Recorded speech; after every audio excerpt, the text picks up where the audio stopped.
She said she'd be right back. Now is the fourth night without any sign of a missing woman in Fort Worth. Tiffany Johnson's family canvassed the neighborhood tonight as the mother of the prime suspect says that she is searching for her own answers. Keys on the car. Investigators suspect foul play, saying Tiffany vanished under suspicious circumstances. Phone in the grass. Police spent most of the evening searching the nearby park area.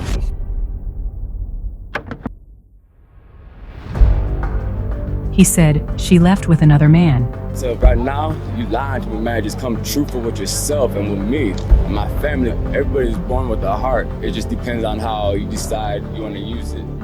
This would not be happening now if they would have listened to us 10 years ago.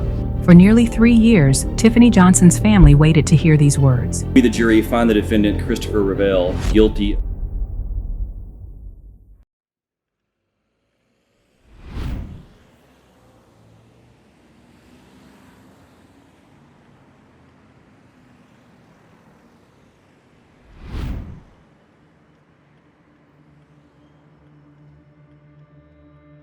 It was a quiet Monday night in Euless, Texas, a suburb of Fort Worth with about 61,000 residents.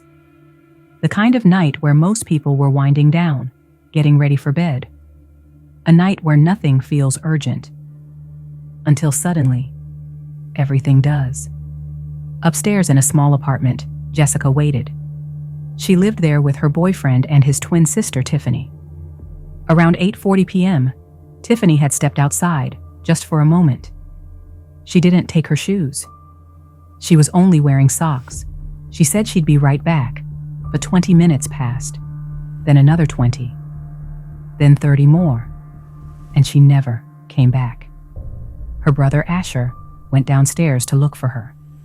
Jessica stayed upstairs until the phone rang.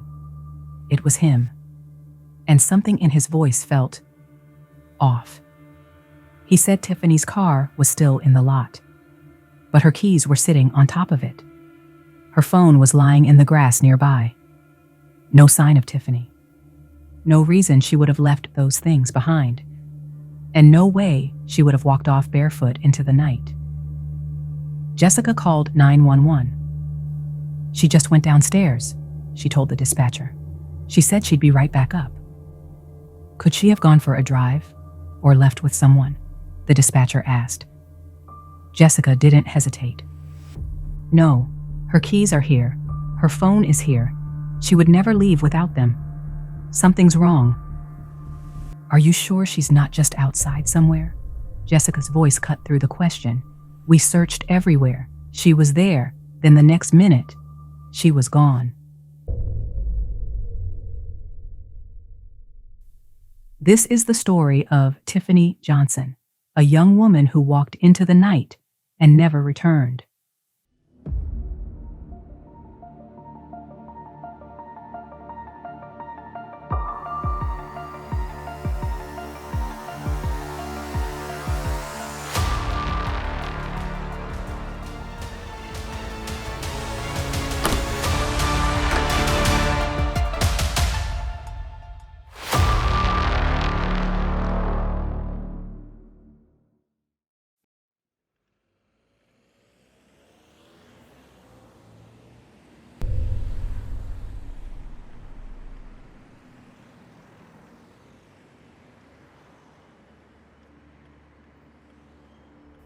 It was a clear autumn night in Euless, cool, crisp, and quiet. Temperatures had dipped to a chilly 64 degrees. Monday Night Football was in full swing across living rooms in Texas. Tiffeny Johnson and her roommate Jessica had not long before returned to their apartment from work. She and Jessica weren't just roommates. They were co-workers. They were friends. It was approaching 9 p.m. The city was settling in. Parents were putting kids to bed. The streets were growing still. But inside Tiffany's apartment, things were still in motion. The smell of dinner hung in the air. Tiffany had changed into a white camisole and her usual black ankle socks, comfort clothes, the kind she wore when she planned to stay in. She was in good spirits, excited for the night ahead. She was preparing dinner for her second date with someone new, Russell. By all accounts, he was kind, attentive, respectful. For the first time in a long while, Tiffany seemed genuinely hopeful about what could come next. Russell was expected to arrive soon. Tiffany moved through the kitchen she shared with her twin brother Asher and his girlfriend Jessica, chopping vegetables, exchanging laughs, and chatting as dinner came together. Then, a knock at the door. Tiffany glanced at the time. Russell? Already? She wasn't expecting him so soon, but the thought sparked a smile as she walked over to answer it. Only, it wasn't him. Standing there was someone she hadn't planned to see at all. Chris, her ex. The one she'd recently stopped seeing, barely 2 months earlier. He stood in the doorway holding a six-pack, a small bottle of liquor, and shot glasses from the corner store, grinning like it was nothing. Tiffany's heart sank, but she tried to play it off. This wasn't what she'd planned. She hesitated, then cautiously let Chris inside, calling out for Asher to come up front. But deep down, she didn't want him there. Chris and Russell couldn't cross paths. Not tonight.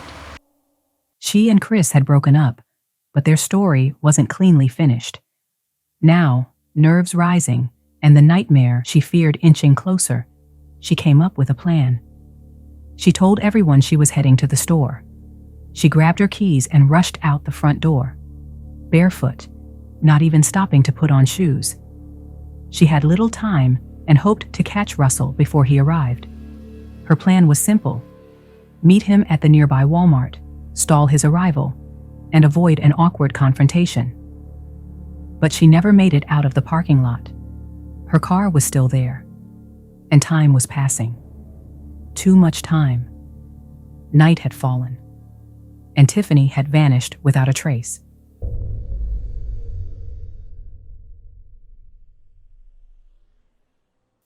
Asher grew concerned. He went outside to look for her, and what he found made his stomach turn. Her keys resting neatly on the roof of her car, not dropped, placed, and her phone lying in the grass nearby. There was no sign of Tiffany.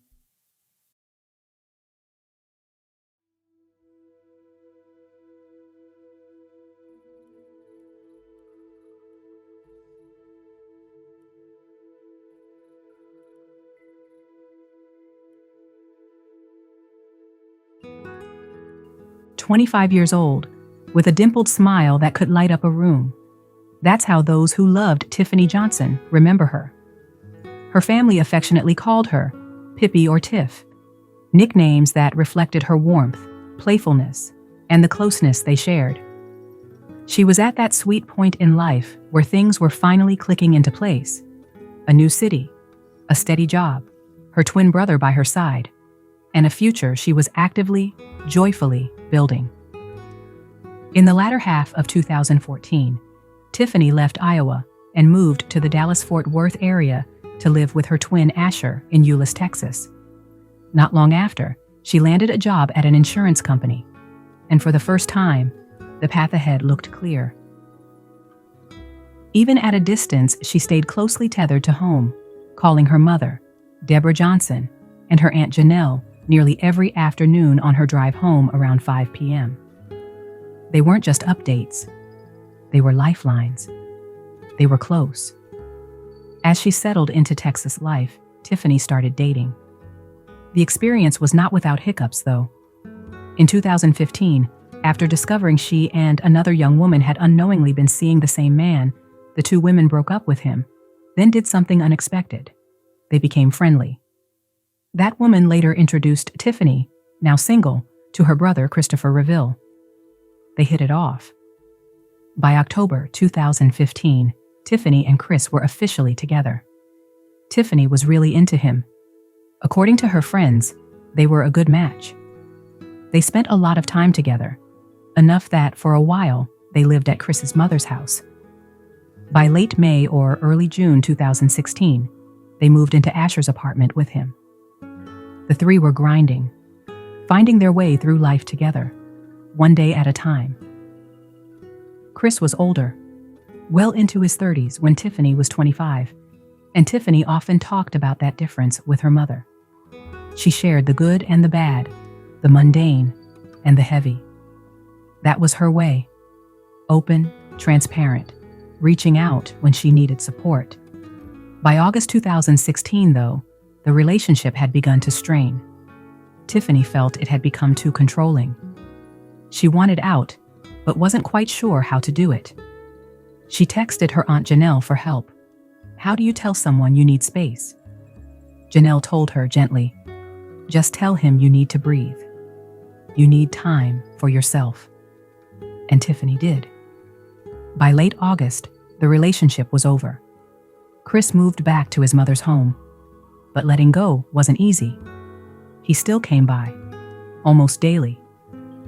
Even so, Tiffany kept moving forward. She had plans for her life, her heart, her future. By October 10th, 2016, she wasn't looking back. She had a second date planned with someone new. His name was Russell. He was attentive, kind, and for the first time in a long while, she seemed genuinely excited about the future. But on that Monday night, October 10th, 2016, everything stopped. She stepped outside her apartment. Minutes later, her keys were found resting on top of her car. Her phone lay in the grass, and Tiffany was gone. When the 911 call came in, officers were quickly dispatched to the 13,900th block of Tristan Lane. It had been nearly an hour since Tiffany stepped outside, and still, no word. At 10:58 p.m., Officer Smith was on scene at the Post Oak East apartments and immediately started taking statements. Asher was the first to speak. He explained that Tiffany's ex, Chris Revill, had come over to watch Monday Night Football. That wasn't unusual. Despite the breakup, Chris still came around, and he and Asher had stayed friendly. Asher said that Chris had texted him earlier in the day to set it up. What Chris didn't know, and what Asher hadn't realized at first, was that Tiffany had plans with someone new, Russell. He said she didn't want the two men there at the same time, and the situation clearly rattled her. When officers asked about the breakup, Asher said it had been about 2 months earlier. Did you ever see them argue? They asked. Jessica said, no more than any normal relationship. They always seemed cordial, Asher added. If they argued, it was minor. Still, Asher admitted one concern. Chris could be jealous and controlling, and sometimes it left Tiffany in tears. The questions from the officers kept coming, each one designed to peel back the layers of what had led to Tiffany's sudden disappearance. They asked Asher if he knew why the couple had broken up. Asher explained that, according to Chris, Tiffany had said she needed space to work on herself and figure things out. She just seemed to need her space, Asher repeated. But he also added that, to his understanding, the split wasn't necessarily final. It was more like a break. A breather, he said. Chris used to live here, he said. But although he may have moved out, it was clear he hadn't moved on. Asher told the officers he still came around nearly every day, popping up at the apartment like nothing had changed. It never seemed to raise red flags, at least not at first. Jessica added that, after the breakup, whenever Chris came by the apartment to hang out with Asher, Tiffany would retreat to her room and avoid him entirely. She told the officers that Tiffany did not want to be with him anymore. When officers asked if Chris had ever begged Tiffany not to end things, Jessica said, not to her knowledge. Still, both she and Asher were clear about one thing. Chris still had feelings for Tiffany. Very often when he showed up, Jessica noted, he'd ask what Tiff was doing, who she was talking to, and whether she was cheating on him. He was always concerned, always curious. Maybe too curious. As the officers pressed further, Asher painted a fuller picture of his sister's shifting heart. He said the time apart might have helped Tiffany see things more clearly. maybe even realize she was better off without Chris. While she still cared about him, she was ready for something new. Things had grown too intense. He lived with her. He was jealous, controlling, sometimes even aggressive. It had all just become too much. She needed her space, Asher explained. Jessica backed that up. She told officers that, near the end of September, Tiffany had met someone new, Russell. A fresh start, a spark, something light and easy. They'd met online, Jessica said. It began with casual conversations that quickly turned into something more. Tiffany felt comfortable around him. When they finally met in person just a couple of days ago, she said she went along on the date as backup, just in case. They met up at a club that prior Saturday. Jessica remembered the night vividly. She liked him. You could tell. After the club, Russell gave them a ride home. And Tiffany? She didn't want the night to end. Jessica told detectives that Russell ended up spending the night, but as far as she knew, it wasn't necessarily physical. He seemed like a real gentleman, she said. Respectful. Whatever it was enough for Tiffany to look forward to seeing him again. And that next date? It was scheduled for tonight. Jessica explained that after work earlier today, she and Tiffany had stopped at the grocery store to grab a few things for dinner. When they got home, they changed into something more comfortable, and Tiffany got to work in the kitchen, full of anticipation. She was excited, Jessica said. You could see it all over her. The two women were chatting and chopping vegetables when they heard a knock at the door. Jessica remembered Tiffany glancing at the time. Russell? Already? He's like an hour early, she said. But when she opened the door, it wasn't Russell. It was Chris. According to both Asher and Jessica, Chris showed up at the apartment not long before Tiffany vanished. It was a surprise, and not a welcome one. Jessica told investigators that neither she nor Tiff knew Chris was coming over. They were caught completely off guard. Tiff had been preparing for Russell's arrival, and suddenly, there was her ex at the door. They panicked, the detective noted in his report. Asher explained that the visit was the result of a simple miscommunication. Asher said he had no idea Tiff had invited Russell over. Jessica recalled how, after Asher came out to greet Chris, she and Tiff retreated to the kitchen in a bit of a scramble. Russell was already on his way, and now they had to figure out how to get Chris out the door. Tiff wanted him gone. Fast. According to Jessica, Chris stepped out on the balcony. She thinks for a smoke, and that's when Tiff confronted her brother. She told Asher that Russell was on his way, that having both men there would be a disaster. It was going to be awkward. It was going to blow up the night. This put Asher in a tough spot. How was he supposed to tell Chris to leave? What would he even say? Jessica said that before any of them could settle on a plan, Tiffany rushed out the door. She was trying to get ahead of Russell, maybe meet him at the Walmart nearby or intercept him before he pulled into the complex. Jessica and Asher stayed behind, scrambling for a plan to send Chris home. Asher then joined Chris out on the balcony. From the apartment balcony, Asher and Chris watched Tiffany jog to her car, get in, back out of the space, then suddenly stop. Instead of driving off, she pulled back in. Tiff texted Asher. Her brakes weren't working. Asher told detectives he looked down and noticed a puddle beneath where the car had been, what appeared to be brake fluid. This wasn't new. Jessica and Asher both confirmed that Tiffany had been having issues with her brakes earlier that week. Her mechanic had come by just days prior to look at the car. But now, on the one night she needed everything to go right, it was happening again. Chris noticed her car troubles and went down to the parking lot. He offered to help, asked her if she wanted him to take a look.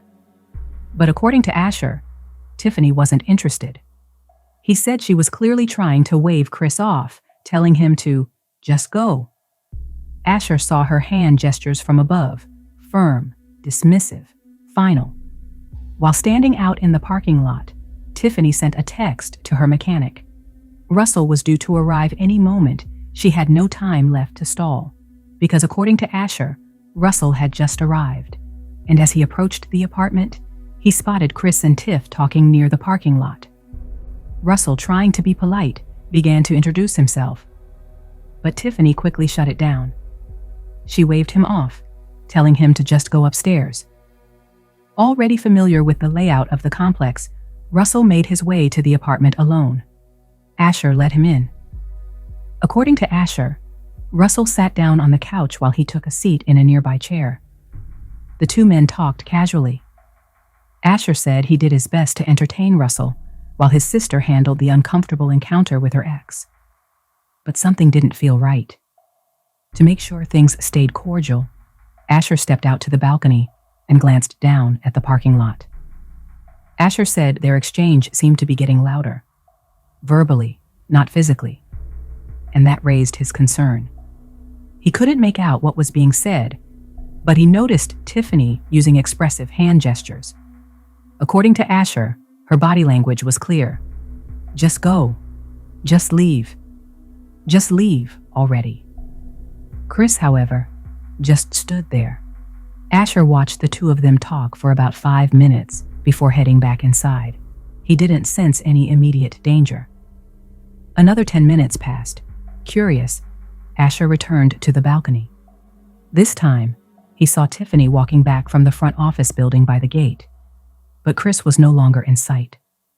Asher figured Chris must have stopped her again. Then, trying to be discreet, he moved quietly to the balcony's screen door. That's when he heard voices, Tiffany's and Chris's, coming from the side of the garage. The sound was faint, but familiar. They were talking beside the garage, near the grassy area. Roughly 20 minutes had passed before Chris came back upstairs, about 9:20 p.m., alone. Asher said he was surprised and immediately asked, "Where's Tiff?" Chris shrugged. He said maybe she'd been picked up by someone.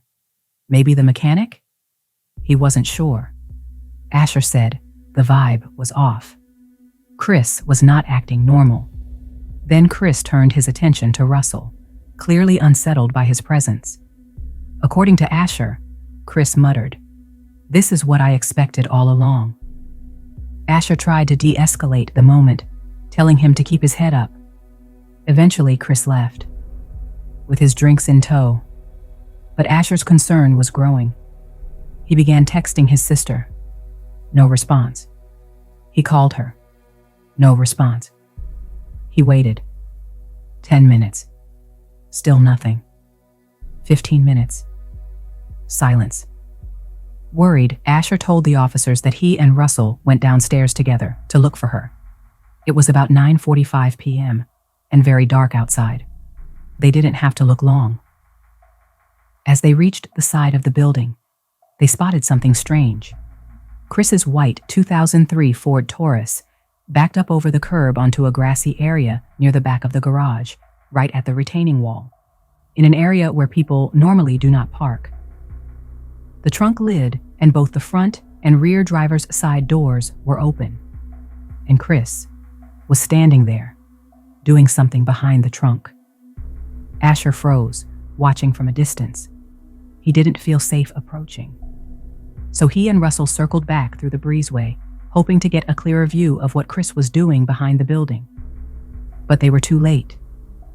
When they reached the back of the building, Asher again froze in place as he watched Chris quietly shut the trunk, close the car doors, and peel away, speeding off into the night without a word. Once Chris sped off, Asher and Russell cautiously approached the spot where his car had been parked. Asher turned on the flashlight on his phone and began scanning the grass nearby. That's when he said they saw it.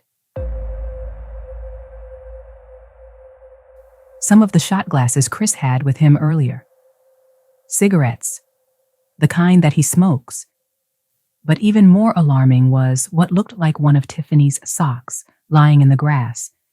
This gave him a sinking feeling. Asher said Tiffany hadn't planned to be gone long. Her shoes were still upstairs in the apartment. Then he said, just a few feet away, he found Tiffany's cell phone. And that's when panic set in. Tiffany never went anywhere without her phone. It was always in her hand. Always. As Asher watched Chris speed out of the apartment complex, he called him multiple times.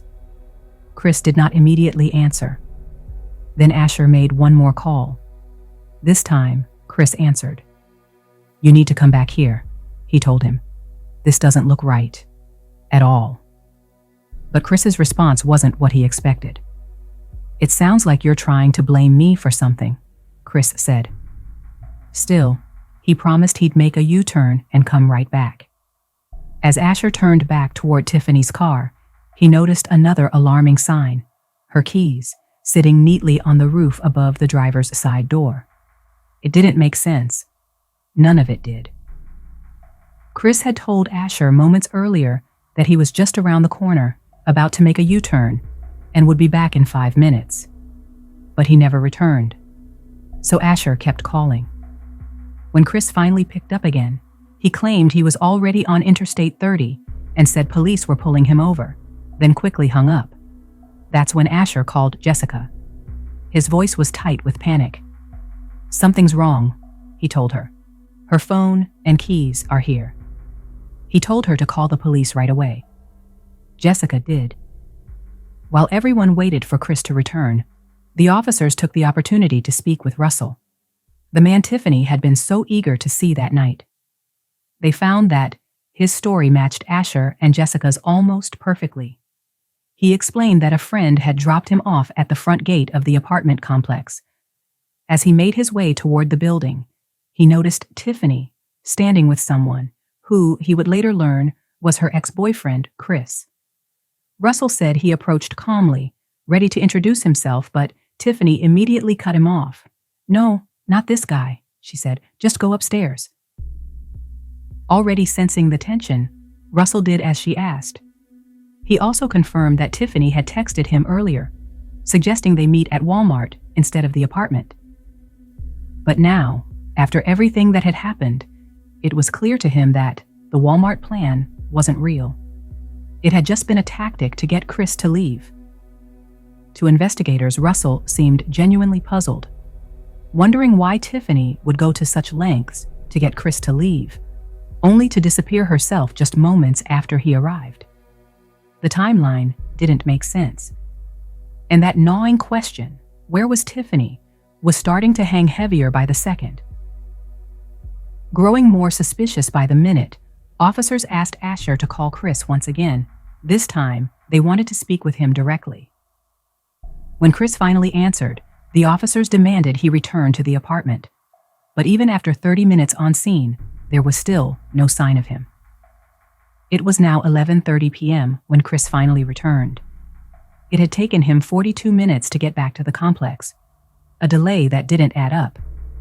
According to officers, the drive from his reported location should have taken no more than 25 minutes. But by the time he arrived, 90 agonizing minutes had passed since Tiffany disappeared. When Chris pulled up, the officers immediately began questioning him. Officer Smith asked where Tiffany was. Chris said he didn't know. He claimed that when their conversation ended earlier, she had started talking to some old man about getting her brakes fixed. When asked about the nature of his relationship with Tiffany, Chris stuck to the same story Asher and Jessica had shared. Tiffany needed space, but they were still friends. He claimed he came over to hang out with Asher, and when Tiffany was having car issues, he tried to help, but she turned him down, saying her mechanic was already on the way. She said she had texted the mechanic, Chris told the officers. "That's why I thought she'd left with the mechanic," he insisted. "That's what I told Asher too," he said. At first, officers thought Chris's story had enough details to seem plausible. He appeared calm, cooperative, but that wouldn't last. To test his honesty, Officer Smith asked Chris why he had parked near the dumpster, despite knowing from Asher and Russell's statements that Chris had backed his car into the grassy area beside the garage. The two locations weren't remotely similar. They were separated by a considerable distance. It wasn't a simple mix-up. This was a deliberate test, meant to see if Chris would come clean. But he didn't. Chris claimed he had parked near the dumpster to clean out his car, said he'd been throwing away receipts and loose trash. The officers knew better, but they checked the dumpster anyway. When an officer checked inside the dumpster, he found no loose receipts, just sealed trash bags. Nothing that supported Chris's story. Chris had failed the test, and it only deepened the officers' suspicions. There was more. When Chris finally arrived back at the apartment, officers noticed he was sweating heavily. He claimed it was from the heat, despite the cool October air, but he was also visibly out of breath, something the officers couldn't ignore. Then Asher told them something else. Chris had changed clothes. That white undershirt he'd worn earlier under his flannel was now missing, unusual since Chris always layered one under his flannel shirts. To the officers, the red flags were piling up. They asked to search Chris's trunk. Chris agreed. One officer thought the trunk was too full to hide a body. Another officer disagreed, insisting a body could have fit, even with the items inside. Then came the final blow. Asher had mentioned that Chris told him he was pulled over on Interstate 30. But when officers checked with dispatch, there was no record of any stop that night. The inconsistencies were too many to ignore.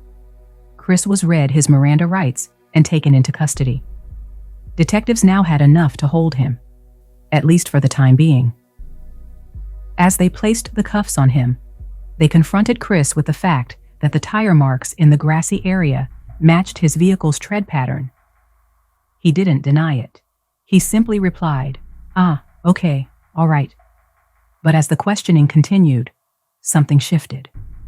The more detectives pressed him about Tiffany, the more emotionally detached he became. He never said her name. He only referred to her as that girl. What's more, he seemed far more concerned about his car and being late for work than the fact that a young woman he once claimed to care for had vanished without a trace. It didn't sit right, not with the officers, and not with anyone watching. When detectives returned to the station, they reached out to Tiffany's mother, Deborah. What she told them would shift the investigation's tone. "Look into Chris," she said firmly. Her first instinct had gone straight to him. She never felt good about their relationship, describing Chris as jealous, controlling, and possessive. Tiffany had confided in her, saying he couldn't even handle men looking at her. She had changed her appearance just to keep the peace, wearing baggy clothes and not doing her hair as nice as she used to. Deborah had tried not to interfere, trusting her daughter's assurance, "I can handle it." But deep down, she hated the situation Tiffany was in. And now, Tiffany was missing. By 7:15 a.m. the next morning, crime scene investigators arrived at Chris's mother's home, where he'd been living. In the backyard, they made a chilling discovery. A torn black bra, a camisole matching the one Tiffany was last seen wearing, a men's silver bracelet, and a black smartwatch with a broken clasp, all found near each other in the yard. There were also shoe impressions in the dirt. The tread? A distinctive star-shaped pattern. The soles of Chris's shoes had that exact pattern. The smartwatch was also believed to belong to Chris. Asher told officers that Chris regularly wore one, and as confirmation, detectives found the watch box during a search of Chris's room at his mother's home. The circumstantial evidence was piling up, and then a neighbor added fuel to the fire. As detectives canvassed the neighborhood, they weren't just knocking on doors. They were also asking for surveillance footage from nearby homes, hoping that someone's camera had captured something useful. That's when they met a neighbor with a story to tell. She had seen Chris and Tiffany arguing. His voice was loud, aggressive. "What the hell have you got on?" she recalled him shouting. She saw Tiffany recoil, and Chris reach out, grabbing her with force. But this wasn't the only time. She told detectives she had witnessed previous incidents, moments that, in hindsight, painted a disturbing pattern. The officers took her statement seriously. Combined with what they were seeing on footage and hearing from others, the picture was beginning to sharpen. And it didn't look good for Chris. Back at the scene near Asher's apartment, investigators took impressions of both the tire tracks and the footprints found in the grassy area where Tiffany's sock and phone had been discovered. The tread, again, star-shaped. A match. With all the newly discovered evidence, detectives brought Chris in for another round of questioning. When asked about the clothing in the backyard, Chris offered excuses. Maybe his mom had been doing laundry. Tiffany still had clothes at the house, he said. But the investigators weren't buying it. When the interview was over, Chris Revill was formally charged with aggravated kidnapping. Then investigators turned their attention to Chris's car, searching the interior and trunk for any trace of violence. But what they found only deepened the mystery. The trunk wasn't empty. It was packed with personal items, including a cooler. There were no visible signs of struggle. No blood, no hair, no fibers. Nothing obvious tied the vehicle to a violent crime.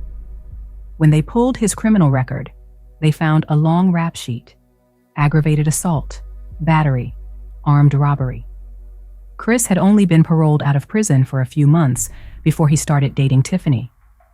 But that wasn't the worst of it. When news of Tiffany's disappearance broke, it triggered a chilling sense of déjà vu for one family, leading to a call no one saw coming. The woman on the line identified herself as Hadia Islam, and what she said stunned the detectives. "He did the same thing to my sister." Hadia explained that her sister, Taalibah Islam, had also been in a relationship with Chris Revill. They shared a son. But back in September 2005, while she was 9 months pregnant, the couple got into an argument, and Chris punched her repeatedly in the stomach. Taalibah filed a police report, but just 3 months later, in January 2006, she vanished without a trace. And back then, just like now, Chris gave the same explanation. She got into a car with another man. Now, 10 years later, he was saying the same thing about Tiffany. A chilling script, used twice. A decade apart. 2 young women, both missing. Detectives couldn't ignore the parallel. Had Chris Revill followed the same sinister pattern? Not once, but twice? With this alarming discovery, Chris's version of events began to crumble. The other man's car theory wasn't just shaky. It was starting to look like a calculated lie. And the striking similarities between Tiffany's disappearance and Taalibah's became a red flag too big to ignore. Next, detectives pulled the phone records. Surprisingly, Tiffany's phone held more insight than Chris's. Her texts confirmed part of Chris's story. She had reached out to a mechanic about her brakes. In the exchange, she wrote, "My brakes are leaking again." The mechanic replied, saying he could come by immediately if it was an emergency. Detectives followed up right away. Anthony confirmed he'd worked on her car just 2 days earlier. He also said he heard from her around 9 p.m. that night. But he never left his home. His wife corroborated his alibi. But then came another red flag. When investigators reviewed Chris's phone activity, something stood out. After leaving Tiffany's apartment, his phone showed him heading west. Then, at exactly 11:01 p.m., just 13 minutes after surveillance cameras captured his car leaving his mother's home, his phone went completely dark. No pings. No calls. It was either turned off or placed in airplane mode.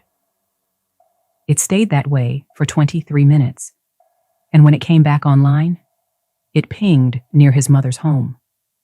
The same location where, just days later, police would recover what was believed to be Tiffany's bra and camisole, and a smartwatch believed to belong to Chris. all found discarded in the backyard. To detectives, it was a glaring gap in time, one they believed could be critical. They suspected that those 23 unaccounted for minutes were when Chris disposed of Tiffany's body. And when they mapped out the rest of the timeline, the pieces began to fit. 9:48 p.m. Chris picks up Asher's call after speeding away from the apartment. 10:06 p.m. His car is captured on surveillance arriving at his mother's home. Inside, his parents and neighbors heard dogs barking, but Chris never entered the house, according to his mother. 10:48 p.m. Chris is seen on neighborhood surveillance leaving the area. He had stayed for 42 minutes, never stepping inside. 11:01 p.m. His phone went dark. 11:30 p.m. He returned to the apartment, taking another 42 minutes to return from a location that was 20 minutes away. Just long enough, detectives believed, for something to go terribly wrong. When detectives reviewed the text messages from Chris's phone, what they uncovered painted a disturbing picture. The messages revealed just how obsessed Chris had become with Tiffany, and just how angry he was that their relationship had ended. His tone was intense, controlling, increasingly erratic. He hadn't taken the breakup well, and now detectives believed they had a motive. On the night of October 10th, 2016, something happened that Chris couldn't accept. Tiffany was moving on, and that moment became the trigger. It pushed him to make good on a chilling threat he once made, one Tiffany had confided to her mother: "If I can't have you, no one will." But there was still one major problem. They didn't have a body. Without it, proving a homicide or even confirming Tiffany's death would be a steeper legal challenge. A search party was assembled to comb the wooded area behind Chris's mother's home, the same place where pieces of Tiffany's clothing had already been discovered.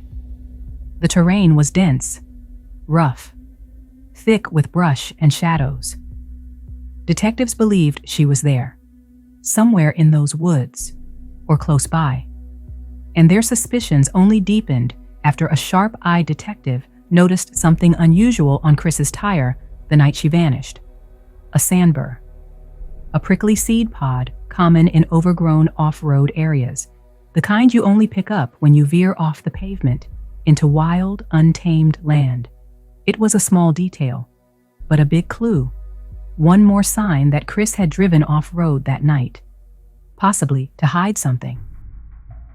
Volunteers joined officers in the search, each step heavy with hope, each sweep of a flashlight a prayer for answers. But no matter how hard they looked, Tiffany was nowhere to be found. After days of searching, there was still no sign of her, no remains, no definitive trace. Even so, prosecutors felt they had enough to move forward with their case. The trial against Christopher Revill began on August 12, 2019, nearly 3 years after Tiphenie Johnson disappeared. Initially charged with aggravated kidnapping with intent to terrorize, the prosecution upgraded the charge to aggravated kidnapping with intent to kill, a significant shift that signaled their belief that Tiffany was not only taken, but never intended to be returned. It was the first time he'd come face to face with Tiffany's family since the night she vanished. He walked in confident, smirking, self-assured, as if he'd already won. Across the aisle, Tiffany's family fought back tears, holding on to hope and each other. And though this trial wasn't about Taalibah, her family stood in silent solidarity. Because justice for Tiffany would be justice for Taalibah, too. The prosecution faced a daunting task, trying a case without a body. But they argued that the totality of the evidence left no reasonable doubt. Tiffany's sock, keys, and phone were found discarded in the grass near where Chris's car had been parked. Her final text was sent at 9:14 p.m. that night, and from that moment on, no one has seen or heard from her again. Chris was the last person to see her alive. His phone was pinging in the area of the apartment complex at the exact time she disappeared. Most damning of all, Tiffany's DNA was found on the bra and camisole, confirming the items belonged to her. Shoe prints in the backyard and at the apartment matched the soles of Chris's shoes, and tire impressions in the grass matched his vehicle. A neighbor testified to seeing Chris yelling at and forcefully grabbing Tiffany on 2 occasions. His phone went dark for 23 crucial minutes while heading away from her apartment, before pinging back on at his mother's home.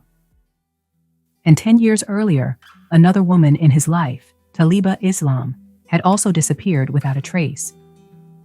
Prosecutors argued that Chris's obsession, possessiveness, and inability to accept rejection fueled his actions that night. His anger over the breakup and his need for control, they said, culminated in a violent and irreversible act. They believed that after Russell went upstairs, Chris grabbed her and forced her into the trunk of his car. The defense leaned heavily on the absence of a body and direct physical evidence of violence. They noted that no blood, no hair, no fingerprints, and no DNA of Tiffany was found inside Chris's car or apartment. The texts between Tiffany and her mechanic that night suggested she was planning to meet with someone else, possibly leaving voluntarily. They also argued that Chris voluntarily spoke with police, allowed a search of his car, and maintained a consistent story, albeit one with some inconsistencies. Without a body, the defense claimed, the state's case was built on assumptions, not certainty. After deliberating for over 2 days, the jury returned on August 16, 2019, just after 10 a.m., with a verdict. The jury found the defendant, Christopher Revill, guilty. Chris Revill was convicted of aggravated kidnapping with intent to kill and sentenced to life in prison with the possibility of parole in 2046. Despite the absence of a body, the jury agreed with prosecutors. The evidence was overwhelming, and Tiffany was never coming back. At sentencing, the courtroom told a different story than the trial had. There were no divided sides, only a united front of 2 grieving families, Tiphenie Johnson's and Taalibah Islam's. Bound by shared pain and a decade of unanswered questions, they sat together, hoping the moment would finally bring a measure of justice. Even the jurors lingered after their duty was done. They were deeply invested. When they learned of Taalibah's disappearance, a detail the court had barred during trial, they felt a deep sense of validation. Their verdict hadn't just spoken for one woman. It had spoken for 2. Taalibah's family believed that if someone had listened, truly listened, to Taalibah's story 10 years earlier, Tiffany might still be alive today. I was shocked. But then I heard that it was for kidnapping, so it scared me because he did it again. So when the life sentence was read aloud, both families rose to their feet, cheering through tears. For Taalibah's loved ones, it was their long-awaited sliver of justice, just as it was for Tiffany's family. Then, in a stunning turn, March 2023 brought long-awaited answers. 17 years after she vanished, Taalibah Islam's remains were discovered near a set of railroad tracks in southeast Fort Worth in the Stop 6 neighborhood, confirming what her family had feared all along. But Tiphenie Johnson is still missing. Tiffany's brother is convinced that Christopher Revill is a serial predator, possibly even a serial killer. And those closest to both victims say the patterns are too strong to ignore. Today, Tiffany's friends, family, and a devoted group of volunteers continue the search. Through an active Facebook group, they organize ground efforts, share tips, and keep Tiffany's name alive. They believe that Chris likely repeated what had worked for him before. That's why some are convinced that Tiffany's remains may not be far from where Taalibah was ultimately found. They haven't given up. And until Tiffany is brought home, they won't. What do you think about this tragic case? Tiphenie Johnson's case forces us to confront the agony of not knowing. Her case is also a stark reminder of how crucial it is to believe patterns, not promises, especially when history has already spoken through another missing woman, Taalibah Islam. Tiffany's family lives in a limbo few can imagine, caught between justice and the painful truth that her body has never been found. The same hurt we've been through, and it's hard to describe until you go through it, and I pray to God no one ever has to do that again. But it won't with him. He's right where he needs to be.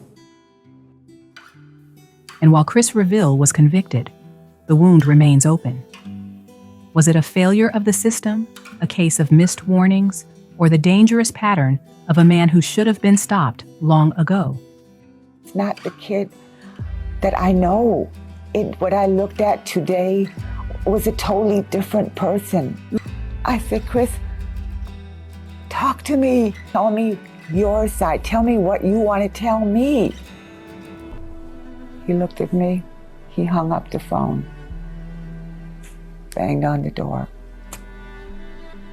and walked right out. This is my child. You understand what I'm saying? This is my kid.